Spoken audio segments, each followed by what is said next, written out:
just get a good look at what it looks like right now, because it'll probably never look like this again. This is salt. Remember, this is bare metal. Everything on this car is bare metal. So if it comes back silver, we'll be surprised. It's probably gonna be brown by the time this is over with.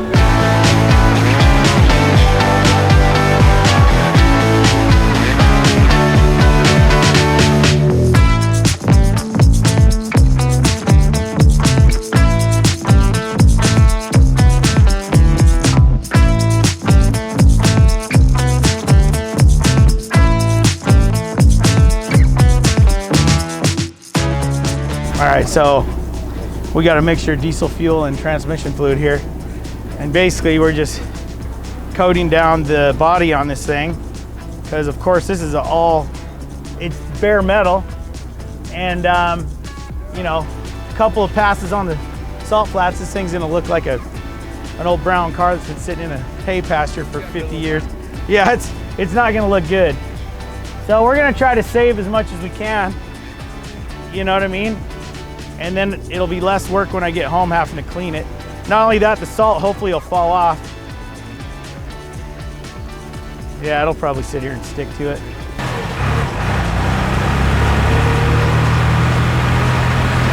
gonna be salty! Hell yeah!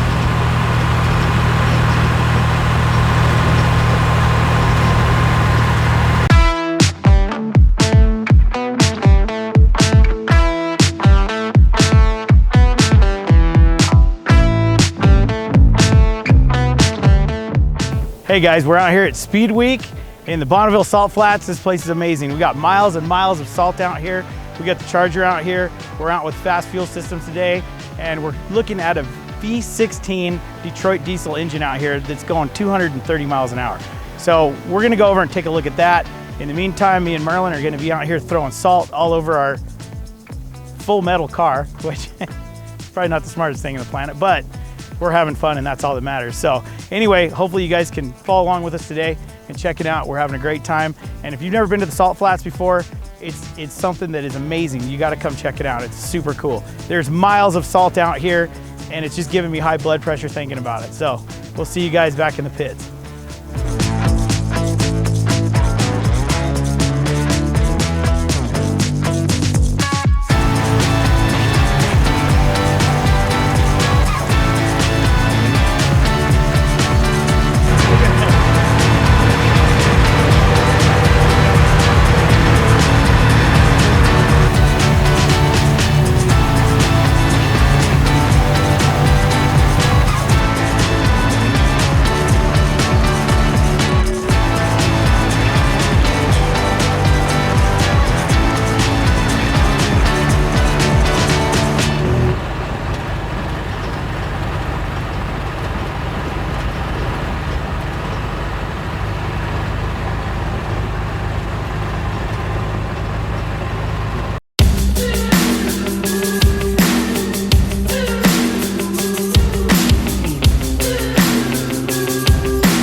Okay, so we're out here on the Salt Flats today. This is an incredible day.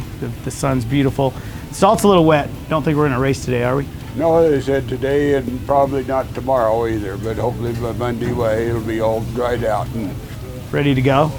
Well, since we got time and we're not gonna be racing, I wanna talk about this diesel-powered Freightliner. I mean, this thing's amazing. It's got a 16-cylinder Detroit in it. Bob here could probably tell you a lot more about the motor, but it is fueled by a couple big old fast pumps, as you can see there on the side of the fuel tank there. But I'm gonna let Bob tell you about it. This thing's pretty cool, and how much horsepower it makes and what kind of miles per hour this thing will do on the salt. So go ahead, Bob. Tell us first, just tell us like what is the Detroit? Okay, so it's a Detroit diesel MTU joint venture engine. It is 32 liters, and when we took the engine out and tested it at our remanufacturing facility in Twilla, Utah, it actually made about 2,700 horsepower at 50% engine load. We scared the dyno guys so bad that they made us shut it down. So we don't really know what the true horsepower is on it. So half throttle at 2,700 horsepower, is that right? That's right. So, I mean, minimum it's gonna make 4,000 horsepower. Yeah. I mean, that's ridiculous. I mean, you're looking at probably 6,000 to 10,000 foot-pounds of torque. Am I right? Oh, you're up in there, yeah. Yeah, I would. 122 cubic inch per cylinder. Yeah. So 122 cubic inch per cylinder. So a lot of the normal Detroits that run down the road are 71, 53, 92 cubic inch. And then That's the big one. The big one's per 92. cylinders, yeah. This one here is 122 cubic inch per cylinder. Literally a 2-liter bottle in every hole. So basically, if you drive a Hyundai, one cylinder makes more horsepower than your Hyundai. Just to give you an idea. As a matter of fact, if you look at this piston right here, I mean, there's my hand, you know, and then like if you compared this to like, you know, I'm used to like a 12 valve Cummins diesel piston, which really is probably about the size of the inside of this ring right here, would be, you know, a normal, you know, truck that we would drive. Like in my diesel rat rod, the piston's only about this big. So you got to see this thing's huge. I don't know what it is. It's got to be what, 5 inches? 4.5, 5 inches. Yeah. So there's the actual cylinder. You can see how big it is. I mean, you can put your whole fist in there and still have room to beat the crap out of yourself with this. So on this block is definitely rebuildable. So if they're out here going like hell and something happens, they can pull the sleeve out of the motor, put a piston back in it, and you don't wear out the block. You just wear out the sleeve. For, you know, people that don't understand what this does, it's basically just carries the piston in it. You blow it up, or you wear it down, or you get it hot. You can just replace the sleeve and the piston instead of replacing the block. So, which actually 2 years ago or 3 years ago, Dawn, we actually had a mishap, and we burnt the engine down so bad that the top of the piston on about 4 cylinders was actually attached to the bottom of the cylinder head. That's crazy. The piston was attached to the cylinder head. So that's So when we you get shit hot. Yeah. Things happen, and that's why. Can you explain this water meth injection a little bit? Yeah. Because I noticed that you got every cylinder's got water meth going to it, and is it all methanol, or you mix it with something, or what? We mix it no more than about 35% methanol in with water. This year we're going to take it out, since we've had the heating problems on it. We're going to take it out and run strictly water on the first pass, see how it does. Okay. Our critical point seems to be if we get over about 1,700 degrees, we start losing cylinder kits. So this year we're going strictly water, and we installed the fast pumps for the first time on it this year to try and help out with the EGTs. Getting plenty of fuel to we it. was also having, towards the end of the run, low fuel pressure issues. So are you leaning out on the top end? Yeah. So with some fast pumps and, you know, doubling up, because you got to think, one fast pump does a lot. 290 But you're looking at a gallons. 4,000 horsepower motor. With only 2 pumps, I would think that you'd need a pump per cylinder. You know what I mean? With that much, you know. The efficiency of the Yeah. fuel system is really good. Yeah. So, I mean, you could stack fast pumps for days on this thing, but, you know, 2 of them I'm sure are going to carry it along anyway. What are the That's the turbos deal. that you're running on this thing anyway? They are 88 millimeter Garrett's, There's some big old nasty buggers, huh? twins. So when you're say running at, okay, this thing makes what, 2,500 RPM, 2,800? About 28, no. Yeah, that's about 20 where we were 2,800. going through the traps at, was about 2,800. So if we've you're run it 3,200, I think is the high side that we've seen it. So 2,800 RPM, what kind of boost pressure are you building in it? About 35. Which doesn't seem like very much. Ah. I mean, this thing can't be working real hard at 200 miles an hour, is it? It's working. It's definitely It's just, working. you figured but the air, the you gotta volume, figure- the volume. The volume of air. We've increased the size of our air inlets.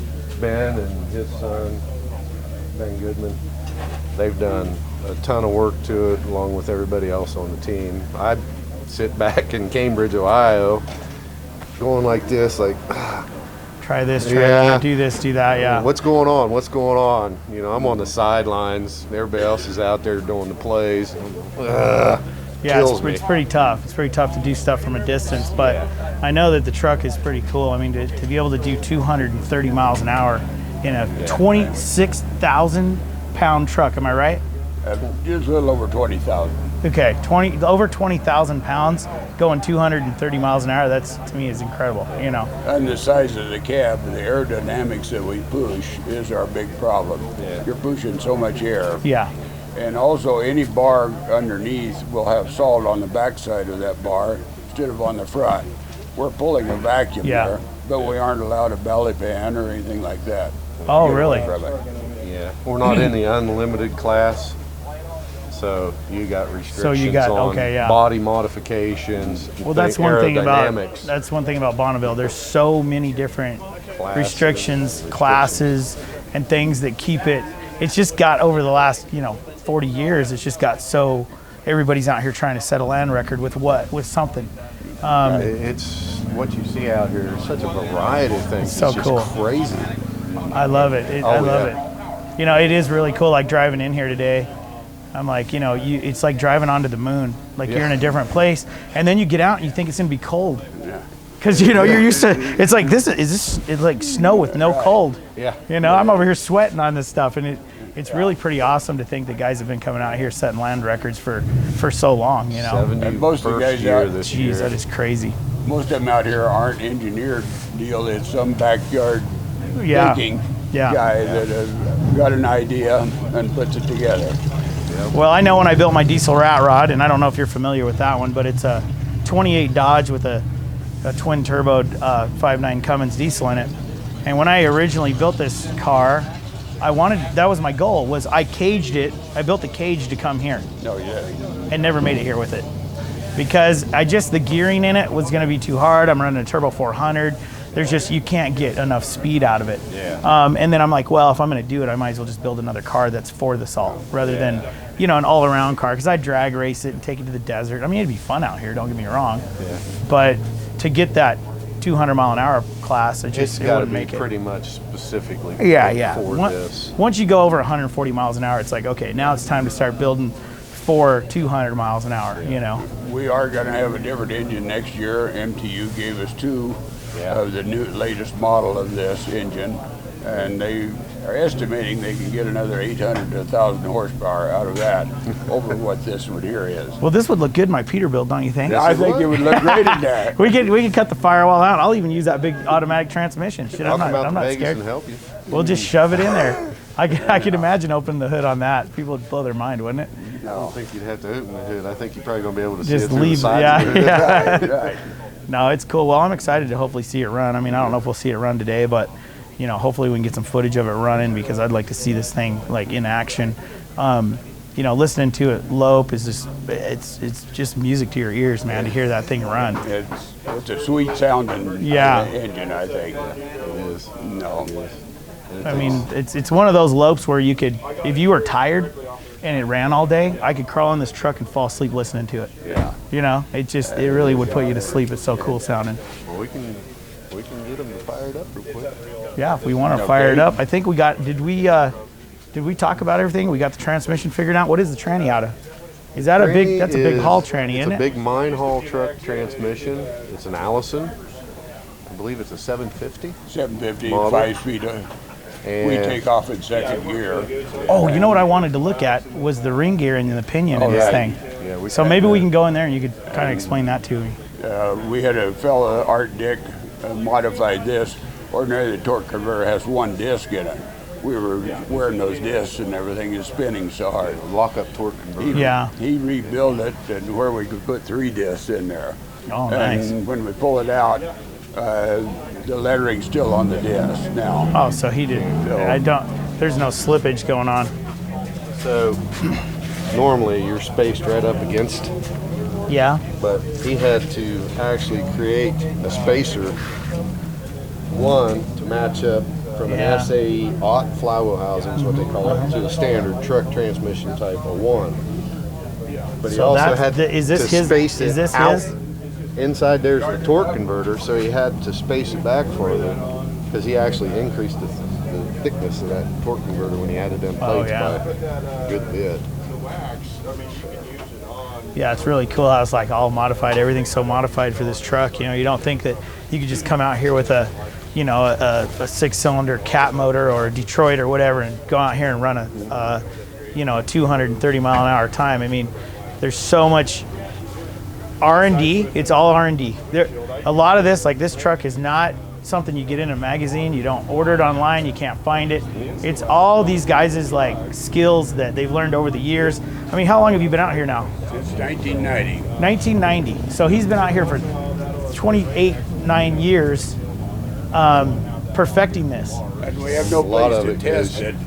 So this is it. So you do what you think can get you there, and come out and do it. And all. But yeah, you wait all year to come out and see if your idea worked. And then you're like, well, it got better, but we can get better. And then it'll take till next year until we can put our new ideas to it. Yeah. They're going to This is Ben Goodman. He's Ben, come on in, crew Ben. chief. He's our head mechanic. This is the crew chief, head mechanic. He probably forgot more shit. He than knows a most lot people more know. about it than I do, for sure. That's cool, man. This is a great, I mean, what you've done here is just amazing. Yeah, we got a good team. Yeah, I can see that. Just a little deal. His boy Sam that's in there, he used to come up and help when he was just little like that. His punishment for if he done anything wrong was not to get to come up and work on the truck. Yeah, that's a good kid. When you have to punish them, they can't work. You know what I mean? But well, that's good. You know, I mean, and that's what's fun about it is it's family oriented. Like for instance, last night sitting down to dinner. I mean, I had just met him. Yeah. He bought my dinner, and when he left, I'm like, hey, well, we're trying to find our bill, and you know, he's like, he picked it up, and I'm like, you know, so it's just a family thing when everybody gets together, and it's really cool. You don't make money at this. You got to have fun. To For make sure. It worthwhile. For sure, that's what it's all about. Is come out and just have a good time, and it's just something to be said to be on this salt right now, with all these people doing the same shit. It's just cool. It's really cool. It is. I'm excited about being here today, and I think that we should definitely fire this truck up. Let's do a run. I'm gonna get in the Charger. I want to go drive it around a little bit. You See if was I can get some asking salt about flipped the on. rear end in this thing. Oh yeah. Sam in there. Can we look at that? Did you? We started here and let it run. Okay. Well, let's fire it up and let it run for a second. I'll let Ben talk to you about the rear end. He knows More about it. Okay. Yeah, that's cool. planetary and stuff like that.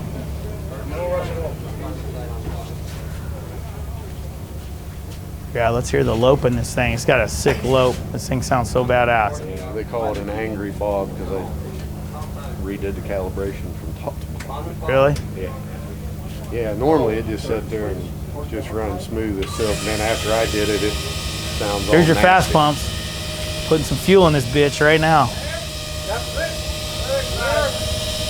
Here we go. Firing the hole.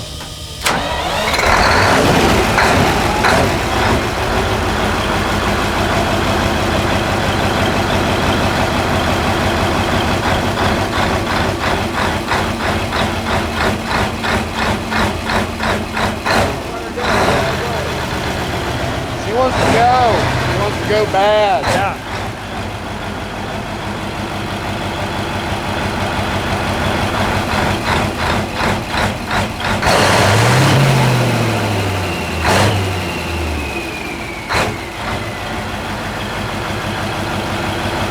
Damn. That's an angry fucker, ain't it? Yeah. I like that. That's how Justin's purple track truck sounds. Everybody's like, cool. oh my God.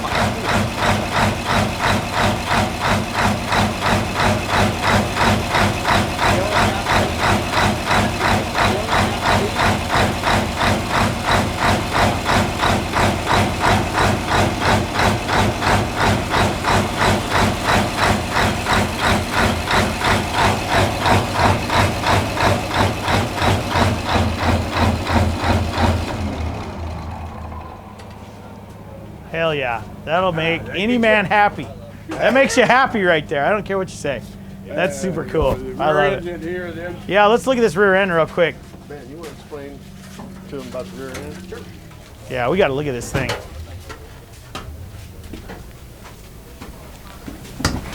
Generally, your pinion is only a round coil. This is your pinion back here, your ring gear, almost same size as your ring gear. Yeah, so typically, I'll just, when he gets unmuting it, I'll kind of explain it. But yeah, typically this right here, this pinion right here is only like that big around. Right. Okay. I mean, that's typical. Anywhere from here to probably there would be probably standard, right? And you don't have that much meat contact to each other. Right. It gives you a lot more meat contacting. Now the pinion, or I mean the ring gear usually stays the same, which this is the ring gear right here. But this right here, if you can see in there how big it is, it's almost as big as this, which is very, you don't see that. And then the axles are a lot larger than a normal truck axle. Pull the lever again. We actually found bus axles that were almost 2 inches in diameter and machined them down and then put our splines on them just to make a more robust axle. So is that what that's out of, is a bus? No, we were out of a mining truck over in Australia. Oh, okay. And they run planetary gears over there. And also we got the housing to fit this, so we had to get it cut off and then put stubs, they machined stubs to put in the end to fit our regular wheels. Regular truck axles. So it was quite a process to get that all done. Well, and that really right there is what gets this thing down the road. So your gear ratio now is a 1.33 to 1. That's super high. Like, you know, I mean, 1.208 to 1. that's, So it's a little bit higher, but we think There's a- 1.33. is that what's in the truck right now? 1.33 1.33. is in the truck now. So yeah, you're talking a very, very high rear end. This thing probably don't shift out of first gear till you're doing about 75. So that's pretty insane to think that you can do that. But I thought that was kind of cool that people should see that. That's really neat.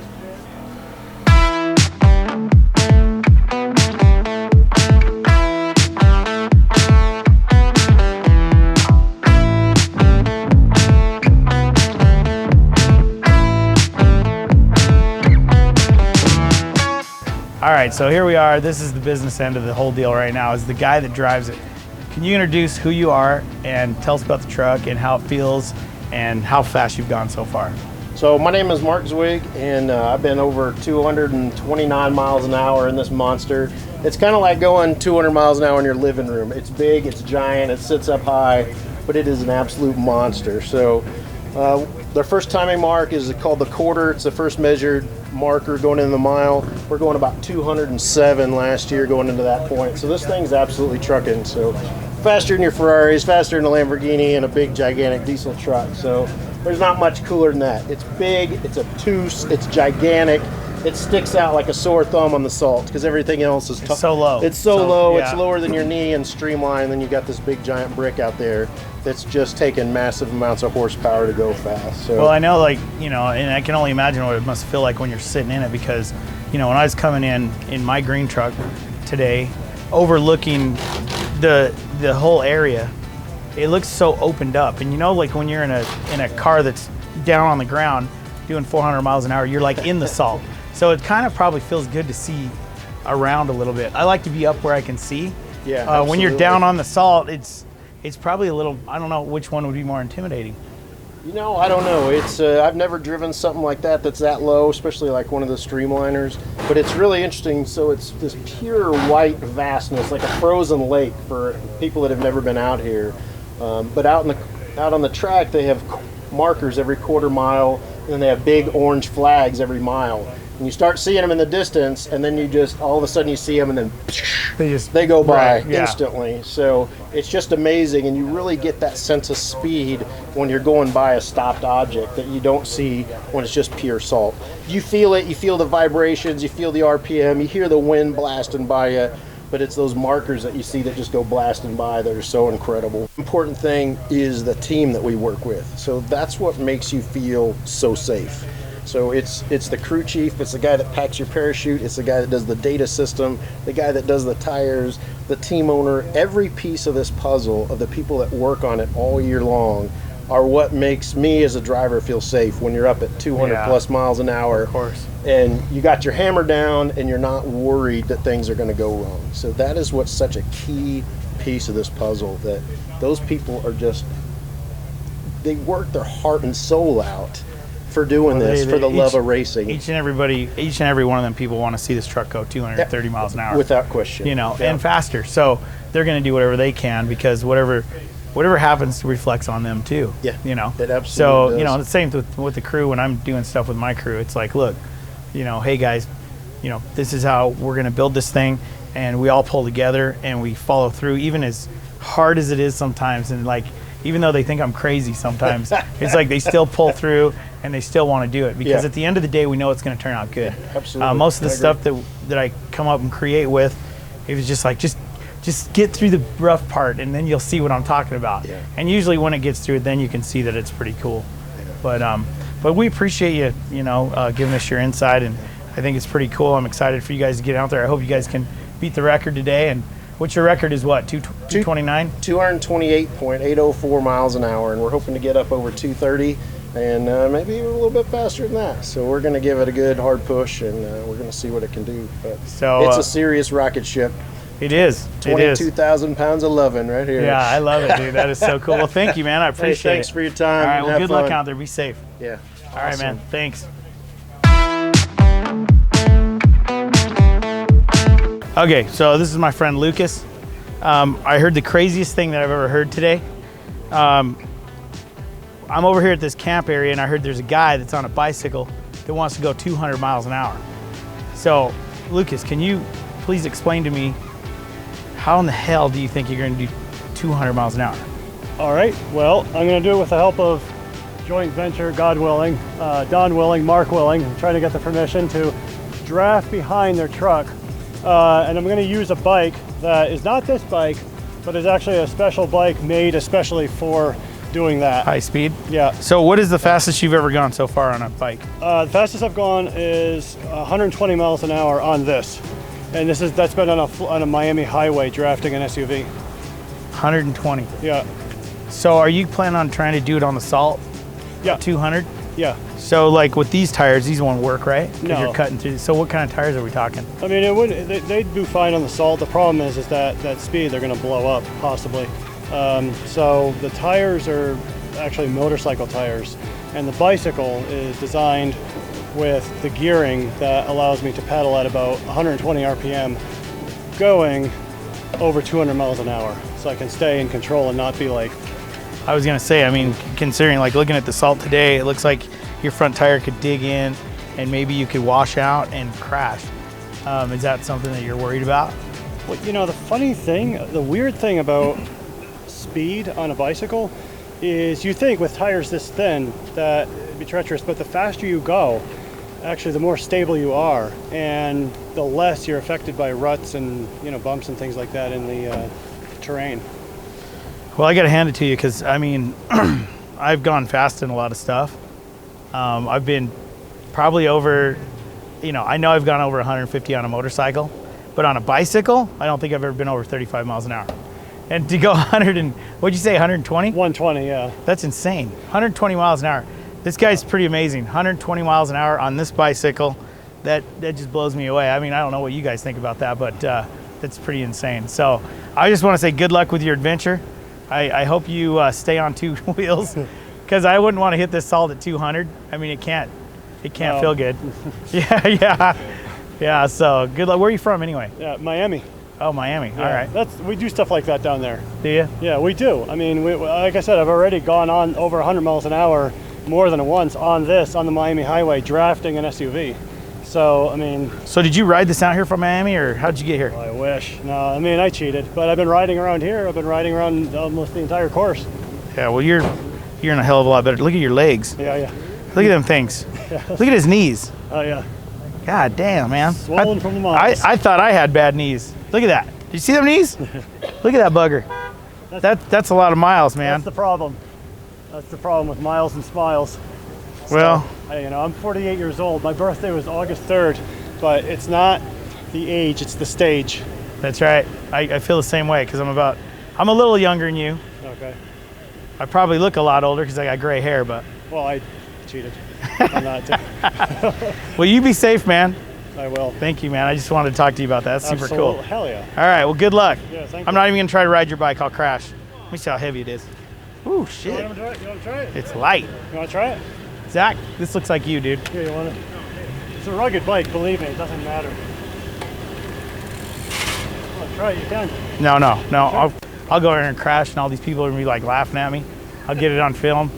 Well, hey, it makes for better film, right? Yeah. If it bleeds, it leads. No, you go ahead. I want to see you ride. You want it? Okay, all right. Because you're way better at it than I am. All right.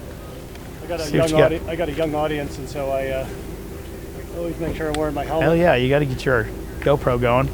Got disc brakes. Yeah. 120 miles an hour trying to stop on those little disc brakes? I don't think so. You can kiss my ass. I ain't going that fast. It won't be this bike. It won't be this bike. Well, yeah, but you went 120 on this one, right? Well, yeah. With those little disc brakes? Yeah. Yeah. The discs are not the problem. It's the tires. I was worried about the tires and the Really? traffic because this is open road. I'm on the highway in Miami doing over 100 miles an hour behind a vehicle on this. So, and I've done 150, 160 on a motorcycle. So out here, Hey, I'm kind of comfortable. I don't think this will be as bad as people think it is. you know, now that we're friends and we've kind of talked a little bit, Yep. I just want to say, like, you know, when I'm driving my truck, I'm in this truck. I'm coming up some pass. It's a 2-lane road, and there's not even enough shoulder room to walk on. And there's always 3 or 4 dipshits on one of these that you almost run over. So what is going on in here? Like when you got a 30,000 pound truck on your ass, Yeah. like you just ignore it? Fuck that. I'm behind it. I'm drafting your ass. And you don't even see me. You guys don't even Well, know. maybe it's the amateurs then. It's the amateurs. That's the amateur. That's not. Okay. That's I just wanted to be rookie. clear on that That's because a rook move. I've always just wanted to pull over and just be like, what is wrong with Yeah. you? You're in the middle of the street. I'm trying to get around you. And there's trucks everywhere. I'm like, God, how do you keep from dying? Dude, I've told guys. I've been, coming up on them, and there's a truck slowing up, and I'm drafting behind him, getting pissed because I'm going, like, cycling normal speeds, and I'm like, the fuck? Okay, there must be roadies up there. Yeah, there's dudes on bikes. It's like, yo, truck back, left, passing. Okay, you got it. Good. Thank you.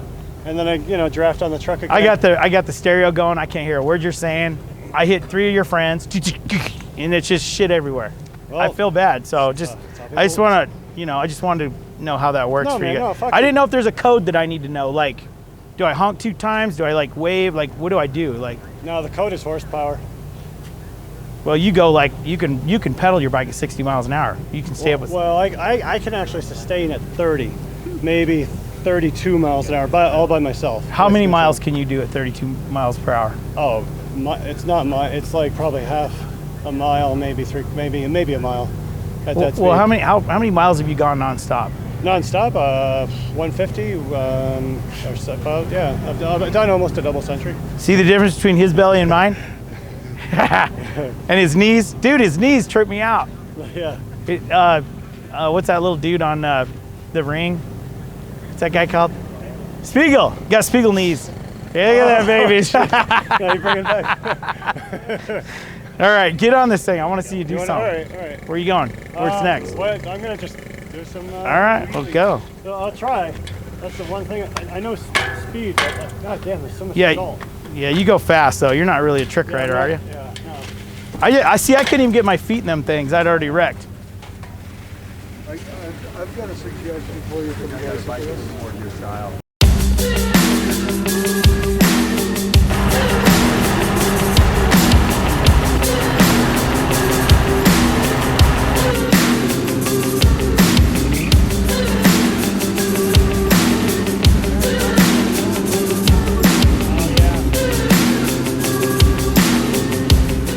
What's the tack on this thing? What'll it rev up to? Take these 9,500. I've had it to 88, Okay. so I haven't taken it beyond that. Yeah. So it doesn't really start sounding real good until it's after 7,000 RPM. Yeah. And then it's like, wow, Starts to smooth out. man, that Singing. sounds really good. I guess it's coming on the cam. What, It's like riding an old 2-stroke motorcycle. Yeah, What transmission do all you right. run in them? It's got a Jericho, Okay. 4-speed. Yeah, they're 4-speed. Yeah, and it's got a Ford 9-inch, which is what came in them. Yep. And it's got 291 gears in it right now. So. And it is an overdrive, right? No. The Jericho's? No, it's direct. The final drive ratio is 1-to-1. Okay. Like virtually all 4 speeds. Yeah. So if you need to go faster, what you do is change gears. Gears, yeah. Yeah.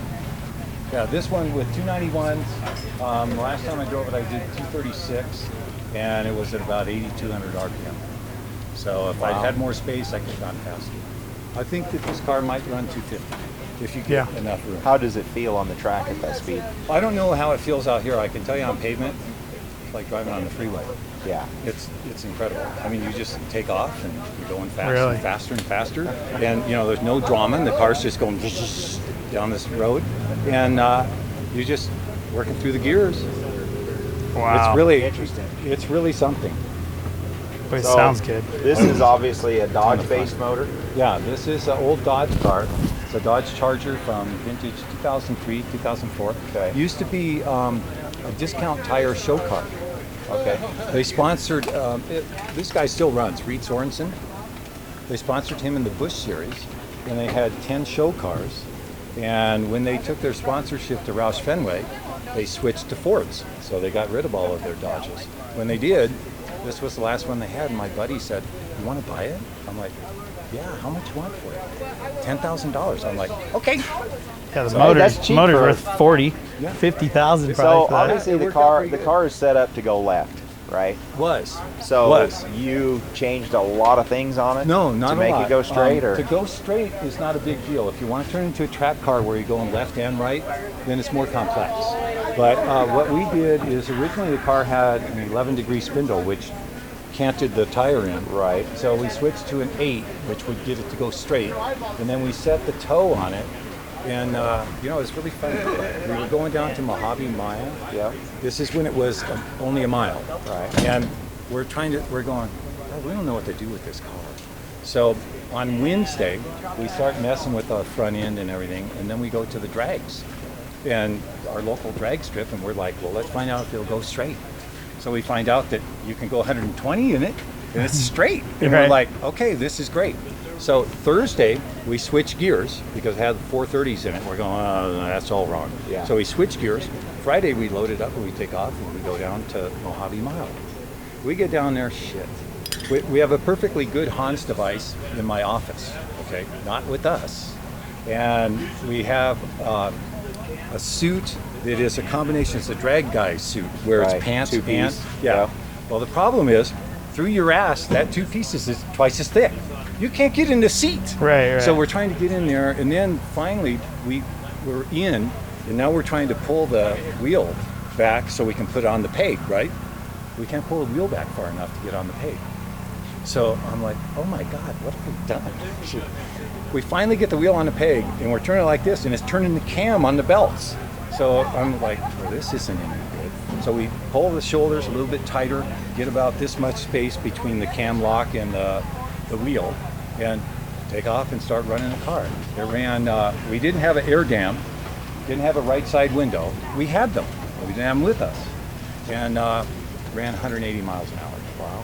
And then the next time we ran it, ran 192, 198, finally 202, that was all in a mile. And then in a mile and a half, it really kind of got into its own a little bit.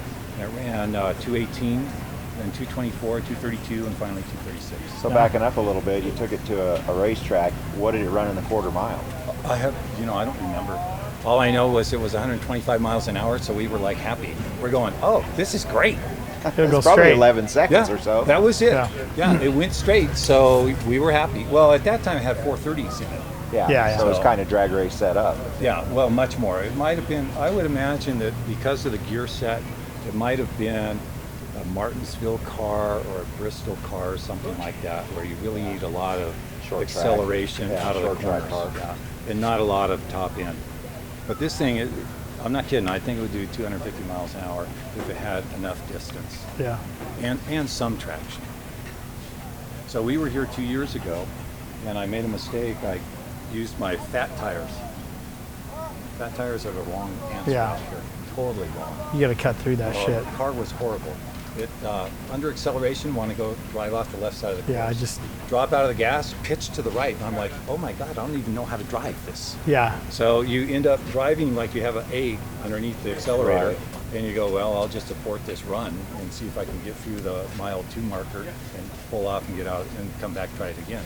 But the tires were really wrong. Hey, they got to be bowed. They got to be. They told us, you know, the guys at Tech, they said, well, you know, people have run on those tires out here before and they don't like them very much. You know, I'm like, oh yeah, fine.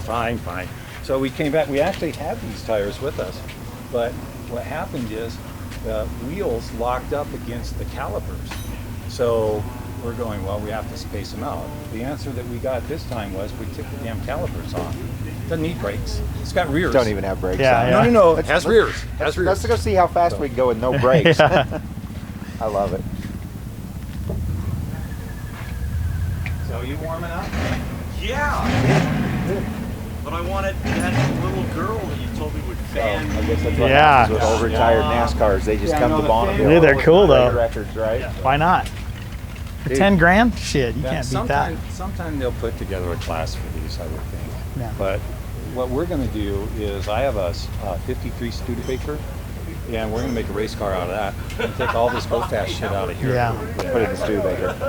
Because then it'll fall in a class.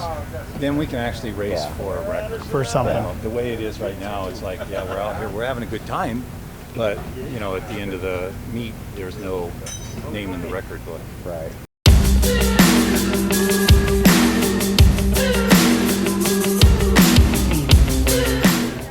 All right, guys, it's a wrap. We're wrapping it up. We're at the Nugget. We're out here with this badass car show and all these cool people. I mean, there's just crowds of them out here. Brought their cool cars out here to enjoy this great event. And we're gonna wrap it up. We're just gonna head back to Vegas tomorrow. We had a great chance to see that V16 Detroit run, which was really cool. Just listening to the truck idle is just amazing. But it was fun. It's a good event. I'm damn sure gonna come back next year. I mean, you can see all the salt that we got on the Charger. So we're gonna bring something else next year and have some fun. Make sure you guys like and subscribe and follow us. We'll see you later.